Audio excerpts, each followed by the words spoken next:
Welcome back to the deep dive. You know, it's crazy how some questions just never seem to go away, no Yeah, matter how much we think we have it all figured out. right.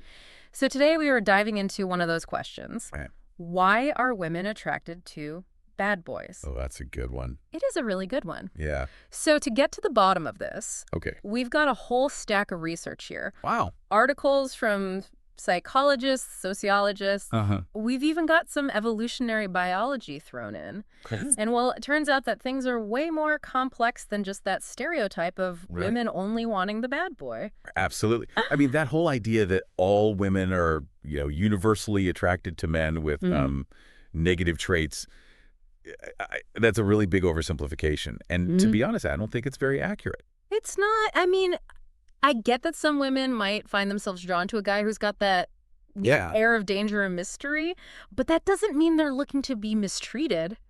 Right. So what is really going on here? So when we kind of like unpack this whole bad boy image, Yeah. what we often find is that it's less about wanting a partner who is going to mistreat you, and it's more about certain traits that are associated with the bad boy persona, but aren't only part of that persona. Okay, so let's break this down. Okay. What kind of traits are we talking about? So think confidence, independence, assertiveness, even charisma, Uh-huh. qualities that I think we can agree Yeah. are attractive in any partner, Yeah. regardless of gender. Right. But they often get kind of bundled up with this whole bad boy image. Yes. And especially in pop culture, Oh, absolutely. like Danny and Sandy from Grease, Yes, Chuck and Blair and Gossip Girl. totally. Pop culture just loves to romanticize that whole bad boy sweeps the girl off her feet kind of story. Right. And it feeds into this whole idea of excitement, the thrill, the sense of escaping from the everyday Yeah. that can be associated with those types of relationships. Totally. It's like a real life adventure, at least in Yeah. our minds. At least in our minds, exactly. Yeah. But then on the other hand, Yeah. there's this whole nice guy stereotype, which seems to be the opposite of everything we're talking about here. Right. So where does that fit into all of this? Well, I think that's a really important point to bring up because the stereotype of the nice guy Mm-hmm. often Yeah. paints them as lacking those very traits that we just mentioned. Right. So then nice becomes associated with low confidence, neediness, lack of assertiveness, and it creates this Yes. almost cartoonish contrast. It does. It's like this image of the nice guy who just, is clueless about what women want and stuck in his parents' basement or something. Totally. A caricature for sure, but it really highlights a much bigger question, Yeah. which is what happens when these positive traits Right. get mislabeled or misunderstood? Okay. And that's where I think the idea of the powerful good guy comes in. Ooh, I like this already. Okay. This is where it gets interesting. So imagine someone who embodies those positive qualities that we associate with bad boys. So the confidence, the assertiveness, even that like air of strength. Yeah. But they also have something else. Like they also have genuine kindness, respect for others, a truly supportive nature. So they have the best of both worlds. Exactly. They've got that like strength and confidence, but they use it in a way that's actually empowering for both people Yeah. in the relationship. Right. It's like strength used to protect, not to manipulate. Love that. Assertiveness that respects boundaries, not violates them. Yes. Confidence that comes from like genuine self-assurance and not like bragging or putting others down. That makes so much sense. Right. And wouldn't those qualities just naturally lead to happier and healthier relationships? Absolutely. And here's what's really interesting. One of the things that women consistently say that they want Yeah. in a partner is kindness. Okay. And I think that's where the powerful good guy has this unique advantage. Because he's got that like strong, confident exterior, but he's also got that inner core of genuine compassion and empathy. Right. It's like this It's like a powerful combination. powerful combination. And it speaks to the fact that attraction goes so much deeper Yeah, than just those initial surface level impressions. exactly. It's about finding that balance, right, between all those different qualities. Totally.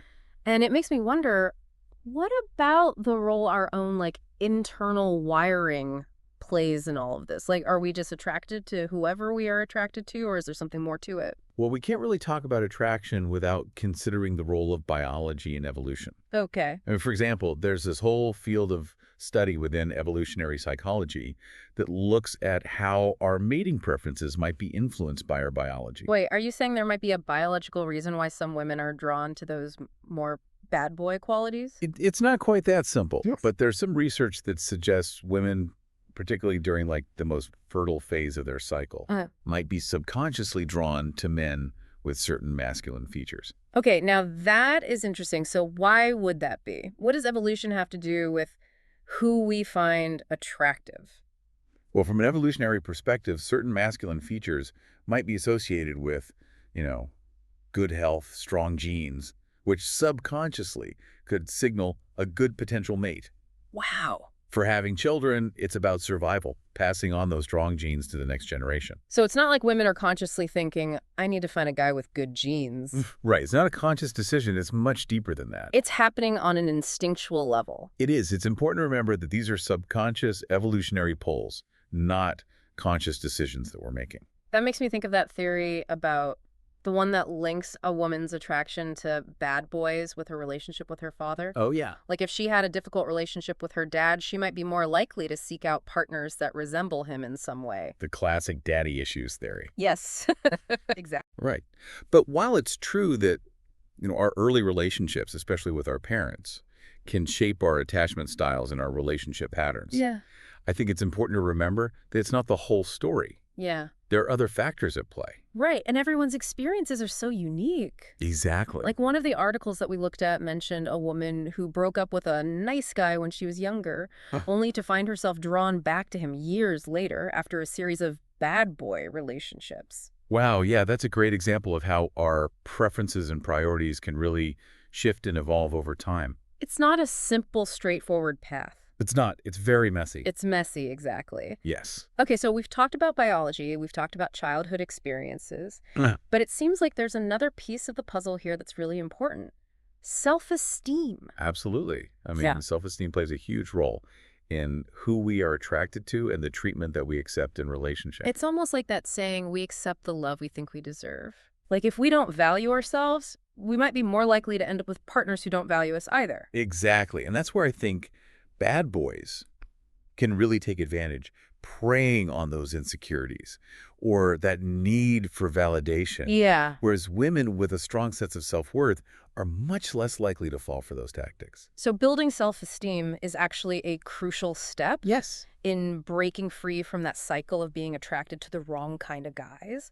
But how do we actually do that? Like, how can someone go from feeling insecure and unworthy to feeling confident and empowered? That's a great question, and that is something that we are going to dive deeper into Okay.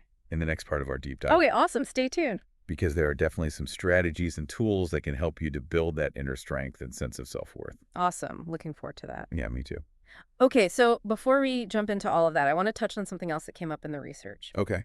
It seems like there's this whole challenge aspect when it comes to attracting a bad boy. That's interesting, and I think it really ties into what we were just talking about with self-esteem.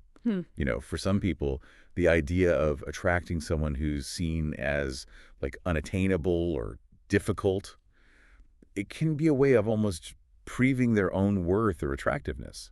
Like they're trying to win a prize or conquer a challenge almost. Exactly. Yeah. Instead of like building a genuine connection with someone. Yeah, and this can sometimes lead to that whole fixer-upper mentality. Oh, yeah. Where someone believes they can change a bad boy into a better person Right. through like the power of their love. Oh, the classic fixer-upper fantasy. We see it all the time. We do. It's like a trope in movies and books, but is it realistic in real life? I mean, it rarely works out that way, Yeah. unfortunately. Right. While people can definitely change and grow over time, Yeah. that change really has to come from within. You can't force someone to become someone they're not, Right. no matter how much you care about them. And trying to do that can be so draining, Oh, absolutely. both emotionally and mentally. It's not fair to either person involved. The bad boy might feel pressured to conform to an image that doesn't feel authentic. Yeah. And the person trying to fix them might end up feeling resentful and disappointed. It's a recipe for heartbreak. It is. So if constantly chasing after bad boys isn't the answer, Right. and the stereotypical nice guy isn't always hitting the mark either, Right.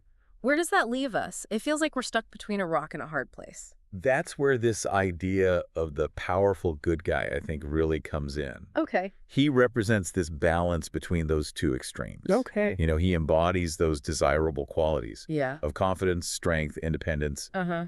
but he channels them in a way that's both empowering and supportive. So it's about finding someone who makes you feel safe and respected Yes. without sacrificing passion or excitement, Okay. like someone who encourages you to grow, Yes. but also provides a sense of security. It's about recognizing that you deserve a partner who brings out the best in you, who challenges you in a healthy way, Yeah. and who's really committed to building a strong and fulfilling relationship. Speaking of powerful good guys, you mentioned earlier that kindness is something that women consistently report wanting in a partner. Yes. What other qualities kind of stand out as being important in attracting and building a healthy relationship with someone like that? Well, communication is key. A powerful good guy is someone who is comfortable expressing his feelings, Okay. who's willing to listen to your needs and concerns, and who can communicate effectively during times of conflict. So it's not just about being strong and assertive, Right. it's also about being open and vulnerable. Exactly. True strength lies in the ability to be both powerful and vulnerable, to be assertive while also being empathetic. I love that it's about finding that balance between all those different aspects of ourselves. Absolutely. Now, I want to circle back to something we touched on earlier, the idea that women might be more attracted to masculine men during certain points in their cycle. One of the studies we looked at actually found that women are more likely to find men with stereotypically masculine features attractive when they're ovulating. It's fascinating, isn't it? Hmm. And it highlights that complex interplay between our biology and our psychology when it comes to attraction. But does that mean we're all just slaves to our hormones? Like we have no control over who we are attracted to? No, not at all. Remember, those biological influences are happening subconsciously. Yeah. Doesn't mean that women suddenly, lose all reason or logic when they're ovulating. Right. It's just one piece of the puzzle. Exactly. And it certainly doesn't excuse disrespectful or harmful behavior. No, it doesn't. We are complex beings with a unique blend of experiences, desires, and preferences. Right. And what makes someone attractive is a multifaceted question with no easy answers. And let's be honest, sometimes we're attracted to people who aren't good for us. Oh, yeah, it happens. It happens to the best of us. To the best of us. But recognizing those patterns and understanding why they exist can help us make healthier choices moving forward. Absolutely. It's about developing that self-awareness, recognizing what needs you might be trying to fulfill in relationships, and making conscious decisions about who you let into your life. Speaking of choices, one of the articles we read focused on why some women stay in relationships with bad boys even when they know it's not healthy. Right. So what are some of the factors that might contribute to that? Well, there are a lot of potential reasons, and it often boils down to a combination of factors, Okay. including self-esteem, attachment styles, and even societal pressures. Okay, break those down for me. What do you mean by attachment styles? So attachment styles are basically the patterns that we develop in relationships based on our early experiences. Okay. They influence how we connect with others, Yeah. how we handle conflict, and how we feel about intimacy. So if someone had like a difficult childhood or experienced inconsistent caregiving, Right. that could impact their attachment style and make them more likely to seek out certain types of relationships? It's exactly, for example, someone with an anxious attachment style might be more likely to cling to relationships, even unhealthy ones, out of fear of abandonment. And then there are the societal pressures you mentioned. I mean, we're constantly bombarded with messages about what a successful relationship should look like. Oh, yeah. And those messages can sometimes be really harmful. Absolutely. I mean, there's this pressure, particularly on women, to be in a relationship in order to be happy, fulfilled, or even complete. Right. And that pressure can lead some women to settle for less than they deserve, Yeah. hoping that they can change their partner or that things will magically get better. It's like hope springs eternal. It does. But sometimes you just have to know when to walk away. And that can be incredibly difficult, especially if you've invested a lot of time, energy, and emotion into the relationship. Yeah. There's that fear of being alone, Right. of starting over, Yeah. of facing judgment from others. Yeah, those are all valid fears. There But ultimately, your well-being is the most important thing. it is. You deserve to be with someone who respects you, Absolutely. who supports you, and who makes you feel safe and appreciated. And that's why it's so important to focus on building that strong sense of self-worth. Mm-hmm. When you value yourself, you're less likely to settle for less than you deserve. Yeah. You're more likely to recognize those red flags Yeah. and walk away from situations that aren't serving you. Okay, so we've talked about why some women might stay in unhealthy relationships. Right. Let's kind of shift gears and talk about how to attract those powerful good guys into our lives. Okay. What are some practical steps we can take Yeah. to make ourselves more open to those kind of healthy, fulfilling relationships? Well, it starts with being your best self. Mm-hmm. Cultivate your own confidence, independence, and self-worth. Pursue your passions, develop your skills, and invest in your own personal growth. I love that because when you feel good about yourself, you radiate that energy outwards. You do. You become a magnet for people who are on a similar wavelength. Absolutely, and don't be afraid to set boundaries. Yes. Communicate your needs clearly and walk away from situations that don't align with your values. You teach people how to treat you. You do. If you accept disrespectful behavior or allow yourself to be walked all over, you're sending the message that that's okay. Exactly, and trust me, the powerful good guys out there are looking for partners who are strong, confident, and know their worth. So ditch the fixer-upper mentality. Yes. Embrace your own power. Yes. And get ready to attract the kind of love you deserve. I love it. And remember, it's not just about finding the powerful good guy. It's about becoming the powerful good woman. Ooh. Someone who is confident, compassionate, and ready to create a healthy and fulfilling relationship. That's such an empowering message. So what does it look like to embody that powerful good woman energy? What are some specific things we can do to start cultivating that within ourselves? Focus on your personal growth. Invest in things that light you up. Pursue your goals and take care of your physical and mental well-being. Because when you're happy and fulfilled in your own life, you naturally attract positive energy and healthy relationships. Exactly. And don't be afraid to step outside of your comfort zone. Try new things, meet new people, and challenge yourself to grow. The more you expand your horizons, the more likely you are to encounter someone who shares your values and complements your strengths. Right. And remember, building a strong sense of self-worth is an ongoing journey. Totally. It's about practicing self-compassion, Mm-hmm. challenging negative self-talk, and celebrating your accomplishments, both big and small. Because when you believe in yourself, you open yourself up to the possibility of attracting someone who believes in you too.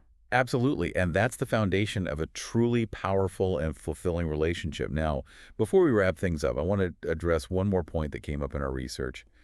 The idea of sexual dominance and how it relates to the bad boy archetype. Okay, this is definitely a topic that deserves some nuanced discussion. One of the articles we read mentioned that some women find sexual dominance attractive, Right. and they might associate that with bad boys. That's an important point to consider, and it's crucial to approach this topic with sensitivity and understanding. Absolutely, because sexual dominance can be a healthy and fulfilling part of a relationship for some people, Yes. but it can also be misused and lead to harm. Right. So how do we distinguish between the two? It all comes down to consent, communication, and mutual respect. Okay. Sexual dominance in and of itself isn't inherently good or bad. It's all about how it's expressed and whether it aligns with both partners' desires and boundaries. So it's not about one person having all the power and the other person being submissive. Right. It's about finding a dynamic that works for both people Exactly. and where everyone feels safe and respected. Exactly. And if you're interested in exploring this aspect of your sexuality, it's essential to do so with a partner who you trust completely, who respects your boundaries, and who shares your values. And communication is key. Oh, absolutely. Talk openly and honestly with your partner about your desires, your limits, Yeah. and what feels good for both of you. Creating a safe and supportive environment where you can explore your sexuality without fear or judgment is so important now as we move into the final part of our deep dive. I want you to consider this. Thinking back to everything we've talked about in this deep dive, what are some of the biggest misconceptions about why women are attracted to bad boys?